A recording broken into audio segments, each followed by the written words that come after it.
Good morning class. Today I am going to solve the problems based on magnetic flux. Magnetic flux पर based problems को हम solve करने जा रहे हैं। सबसे पहले हम बेसिक कॉन्सेप्ट को समझते हैं। मैग्नेटिक फ्लक्स क्या है? Magnetic flux link with a plane is defined as the total number of magnetic field lines passing normally to the plane.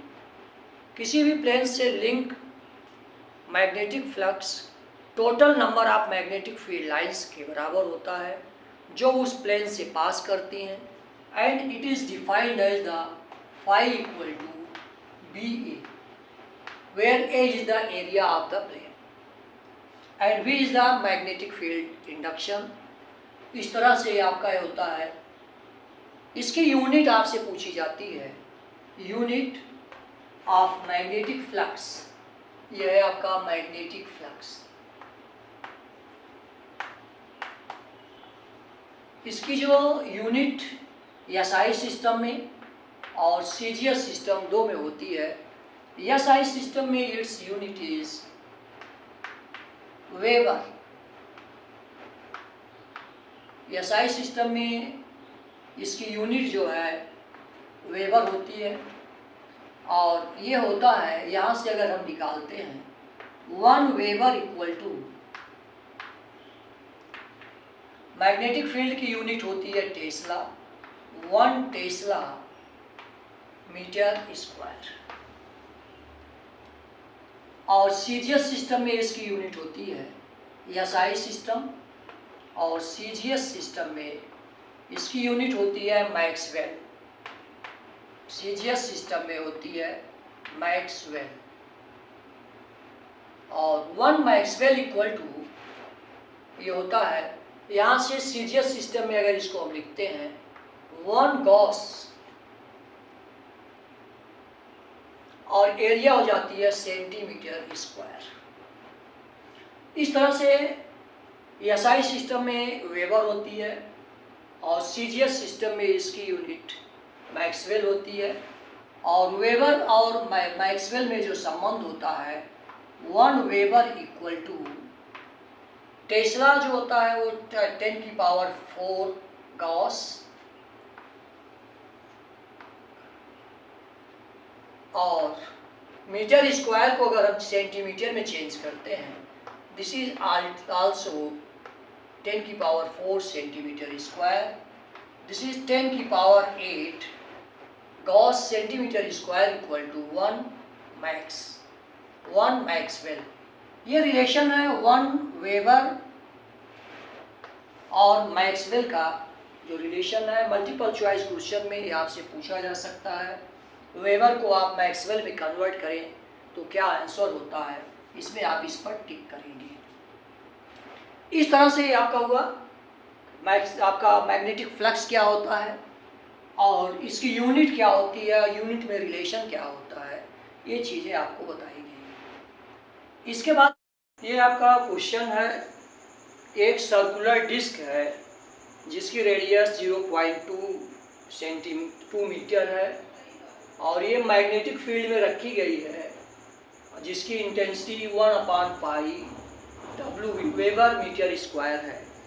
Magnetic field की वैल्यू 1/पाई वेबर पर मीटर स्क्वायर है, और ये मैग्नेटिक फील्ड से 60 degree का एंगल बनाती है।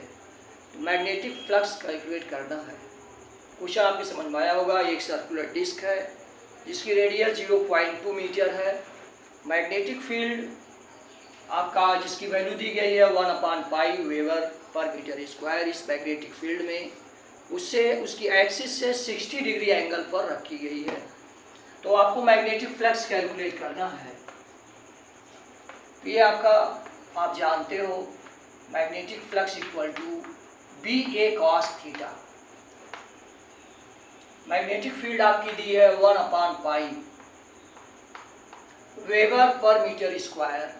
मैग्नेटिक फील्ड आपकी रेडियस 0.2 मीटर है, इसकी एरिया हो जाती है पाई आर स्क्वायर। यहाँ एक बार फार्मूला लिख लेते हैं, और कॉस 60 डिग्री, ये हो गया 1/पाई into pi R square, R की वैल्यू 0.2 अगर आप रखते हो, स्क्वायर कॉस 60 डिग्री की वैल्यू होती है 1/2, तो पाई से पाई कैंसिल हो जाता है, ये आपका हो जाता है 0.2, आपका ये हो जाएगा 0.04 इंटू 1/2, इसको आप कैंसिल करते हो, दिस इज 0.02, ये आपका हो जाता है 0.02, आप इसको लिख सकते हो 2 इंटू 10 की पावर -2,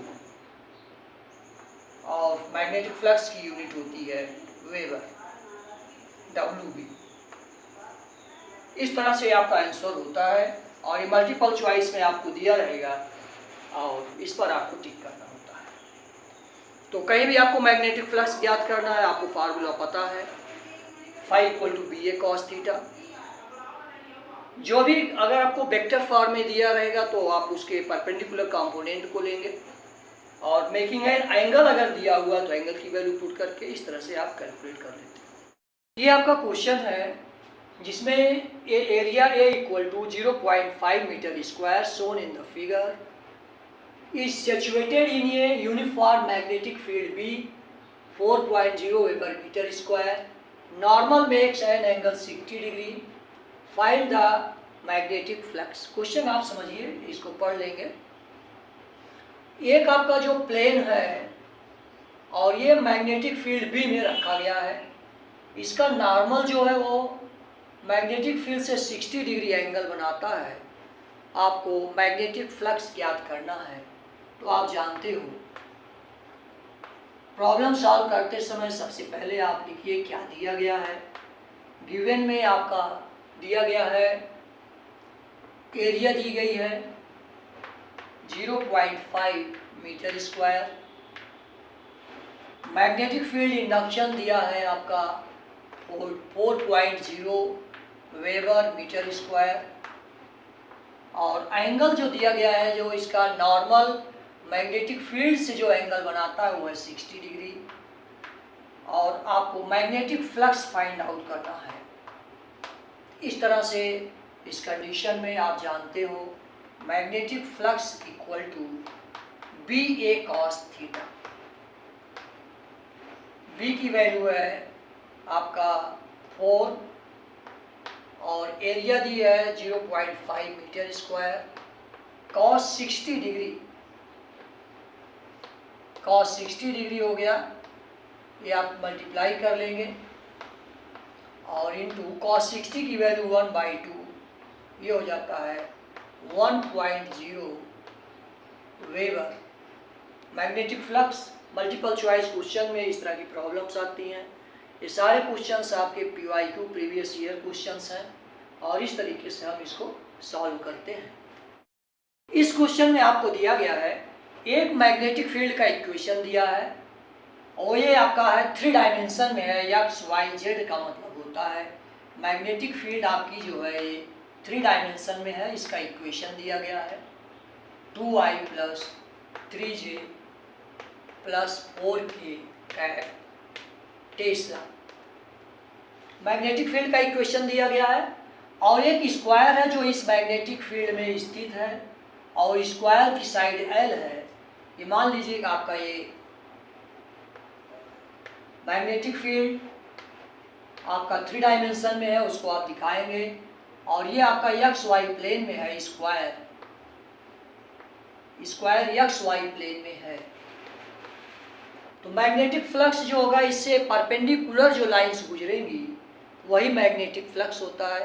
हम जानते हैं total number of magnetic field lines passing normal to the plane, इसके नॉर्मली जो लाइंस गुजरेंगी perpendicular is only along Z axis.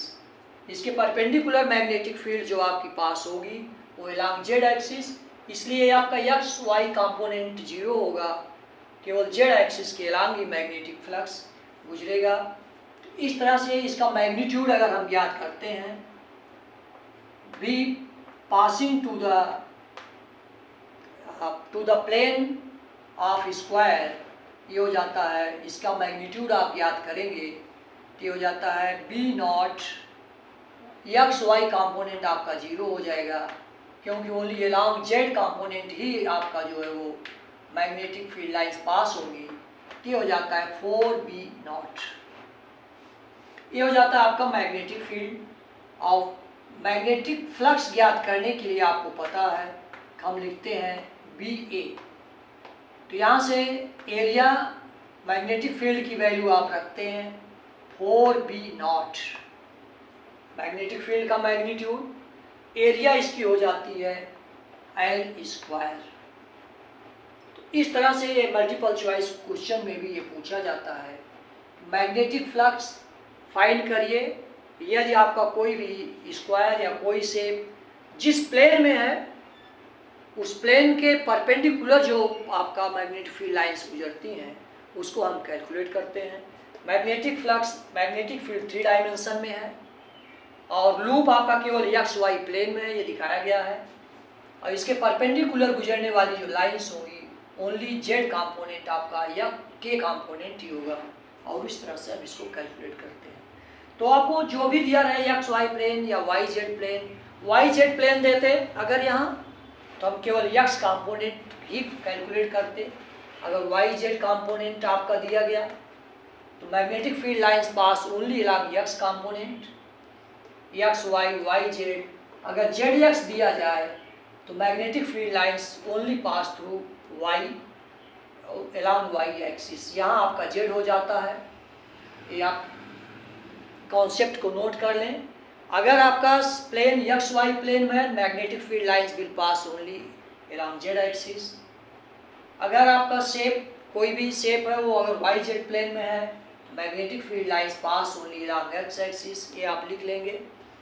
और अगर आपका शेप जेड एक्स प्लेन में है magnetic field lines pass only Y axis along Y axis.